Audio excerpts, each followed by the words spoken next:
Hello, everybody, and welcome back to another episode of the Daily Crypto News. And as I said before, guys, if we can get 2,000 likes within 24 hours, we're giving away 500 XRP. And all you have to do to enter is make sure you press the like button, are subscribed, and you have commented something down below. That is it. So, guys, Ripple co-founder says XRP can replace Swift as payment system. Chris Larsen, the co-founder of Ripple, said that XRP can replace Swift as a cross-border payment system. In his opinion, the lack of clarity regarding regulators and the legal framework is hampering the development of the crypto industry. And when I saw this, I also just felt the juice in my body and system just overflowing once more. Because guys, listen to me on this one. We all know Ripple and Swift are now kind of intertwined because they can work together through the new Swiss and IBS partnership that we saw happening like a week ago or so, about 6 days, maybe 1 week, maybe 1.5 weeks, something like that. But basically, one of the other points that we often want to talk about, we can't really do so, is really what the competition and what the situation is between Swift and Ripple. Are they friends? Are they competitors? Are they, what are they exactly? And basically this recent partnership made it clear that they are not necessarily competitors because they can also work together in an indirect way. But now Chris Larsen has once more stated that XRP and basically Ripple can replace the whole Swift, the whole messaging platform system that Swift has created. Yeah, Ripple can just breach it all, break it all, and replace it all the way. The question is not if, but when, is basically the point. Ripple co-founder Chris Larsen gave an interview for the Blockstars podcast after his recovery from the, Larsen expressed his views on Bitcoin and the development of the crypto market. He also talked about what blockchain tech and the crypto movement mean for the progress of the global financial system. Larsen said that the technology behind crypto needs to be more adoption, scalable, evolution, and integration with the existing financial system to impact the global financial system. In quote, "That's where the industry is, and that's fantastic. We just have to keep on blocking and tackling for the next 5 or 10 years before we see the real transformation. We're not there yet, but I think we're on our way. That will be truly transformative of how the world works." And that on its own is just really, really amazing to see from one of the most profound members of the Ripple community and XRP community, because of course he's a co-founder. Yeah, just really, really juicy, really, really nice to see that within the next 5 to 10 years, we'll see some huge transformations, not only in crypto, but more specifically around the whole world and mostly the financial space. As I said before, Ripple is not going to stay the same company for 10 years either. I don't know, it was Bill Gates, right, who said you probably won't even be able to imagine how much can be done in 10 years because you'll most likely overestimate how much you can do in 1 year and underestimate how much you can do in 10 years. Really, just think about yourself. Where were you at 10 years ago and where are you going to be in the next 10 years? You understand the difference of where you were at 10 years versus now and where you are now versus 10 years is huge. And the same thing will be going on for literally everything. 10 years ago, YouTube was just a small little fry.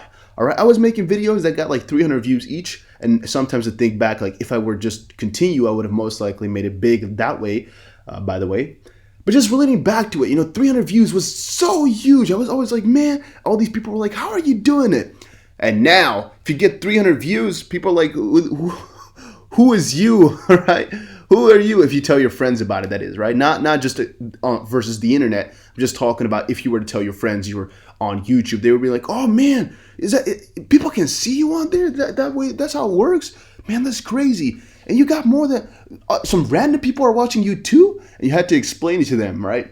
Because 2010, guys, YouTube was there. It was already getting kind of popular. But it's not as popular as it is today by far. Anybody can understand that. But also, it was just a completely different culture at that point. And more so 2009 when I first started with YouTube, it was such a different just wave. It was just so strange. And I actually think about it the same way that I used to send emails and everything and, do with payments and buying things. I would normally, whenever I was younger, I would always use cash to buy everything. Partly because they can't really track too much of what you're buying. Partially they can, but mostly not. And I think about 3 years ago, most of that changed for me, where it was like, you know what? cash is fun and games, but if you do everything, the right way, it doesn't really matter whether or not they can track what you buy if you play it smart, all right? Yeah, you still got to buy some things with cash or with different methods, but most of the things you can just buy because it's also deductible for your tax, possibly, right? And just the thought, I would have never expected me to change up on that. That's one thing. But also, I would have never expected PayPal to become as huge as it is right now. Never expected things to become as simple, as easy, and as normal as it is today. Buying things, Amazon, look where it is right now. Look where it was 10 years ago, right? It was there because it started in 1997, right? Or maybe it did IPO in 1997. I don't remember exactly which one of the two it is. But 10 years ago, it was not at all as huge as it is today. It's everywhere right now, Every company is owned by Amazon, it feels like, or owned by Facebook. Facebook, that's a clear example as day. And that's, again, guys, 5-10 years, Ripple's going to take over the game. Nothing will be the same anymore.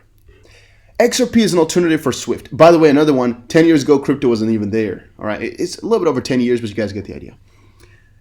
Larson then spoke about the Ripple corridors and the technology that enables cross-border payments. The co-founder said that a change in the financial system is needed so that there is greater cooperation, development, and interoperability between people and institutions to make it work smoothly.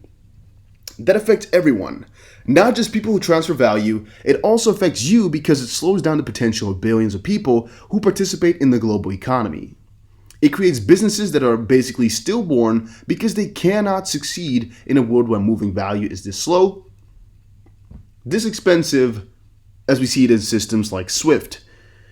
Days to move value, huge failure rates. You're just blocking this potential and these new ideas. And yes, guys, innovation gets halted by speed, by time, by things that have friction in them, things that move slowly. It kills innovation. Larson also noted that the biggest impediment to the crypto industry is the regulation and the legal framework. As reported by CNF, Ripple is one of the companies most involved in the search for a clear regulation and robust legal framework for the crypto industry, of course. The company opened a branch in Washington to work with regulators to solve this problem, which, as Larson said, is fundamental for the industry. To quote, "It's going to take time. It's going to seem frustrating because government and regulators work in a different cycle, but I think we'll get there. We're at the hard part of climbing the hill, but I think we'll get there." And to that I can say, Ripple right now is a really, really uphill battle to face because look at it. Look at it this way, right? Ripple would like regulations to come in as soon as possible because, well, promising your clients something which you can't deliver upon or which might become false in the next 2 years is definitely not something that any company wants to have on their rep. But also the problem is that the company, Ripple, and regulators in that sense, they have two completely different ideals because regulators often want to take as long as they possibly can to make sure that decisions are sturdy, but also just they take long as shizzle for any single thing because that's bureaucracy for you. And also, they would most likely like to rule out everything as bad unless it really doesn't have to be, all right? And things that are sketchy, just rule them out as, let's not do them unless it really has to. And Ripple would likely want the opposite of like, let's just allow everything except for things that really don't have to, right? And that's where regulators and these guys kind of, clash, or how do you say it? Clash, because really they have opposite end goals. Well, the end goal itself is clear, but I guess the means to get there is different. Because the end goal is still just to make a better world and to make it clearer for everybody to have a good framework. But exactly what I want to have in it, I think regulators want as less as possible because, well, it's of course more, what do you say? Like justification? No. More jurisdiction? No, more. You have to watch out for it more. Like, for example, lawyers and what are they called? Judges and everything. They have to get more cases, right? Because things will get, striked. Or how you guys know what I mean, right? Again, not a native English speaker. I try my best. And Ripple, of course, wants the opposite.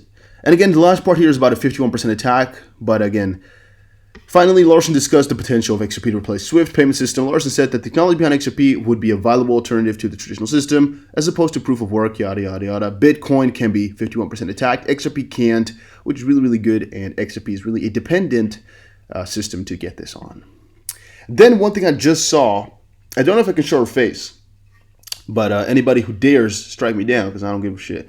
Australian woman jailed for theft of more than 100,000 XRP. And basically what she did is there was an older lady over in, I guess Australia, right? I don't remember exactly. I read it like 3 hours ago, this article. Yeah, I think a lady over in Australia, 56 years old, and she hacked into the email because they have the same last name. Well, the last name is Nguyen, so it's a very popular Korean name. And I think she just acted to be a family member, and then she got the account from the exchange or something like that. And then ultimately, she was also able to steal the money in some way, shape, or form. I don't know exactly how this all went and went on. However, this is all the way from January 2018, and only now did the stuff come out, right? And I also find it really difficult because at that point, it was about $300,000, but at this point, it's right around $30,000. So I'm wondering whether or not this 2 years and 3 months is really justified because the theft is relatively small, right? $300,000 is such a huge amount of money. I can understand 2 years of prison is really a solid start. However, for $30,000, I'm not sure whether or not just a big fine and paying it back could be worth it. In the end, they only found $7,000 or $9,000 of this whole $300,000. Yeah, but it's a really difficult one because they hacked into the email, yes, but it's also the fault of the email provider to give her this email. Because I read somewhere within these articles that she got access to it by acting like somebody else. But I'm also like, maybe these email providers should have spotted this out, right? Because if it's that simple, I don't know. And it basically just made me think about everybody here who needs to just really watch out for also being SIM swapped and all of that. Make sure you have everything as sturdy as possible. And once you think you're comfortable because it's sturdy, check it again and do it once more. Make it even sturdier. Right? A lot of players are getting into crypto. They have some official custodian services because they know they don't want to mess around with this type of stuff where their money can get lost or hacked or things like that. They don't want to mess around with that because they have too much money, but also because that's not why they get into space. They get into this to get freaking money, get rich, get out of there. They don't get in here to come play around with Bitcoin risk and risk of holding and risk of exchanges scamming them and all of that.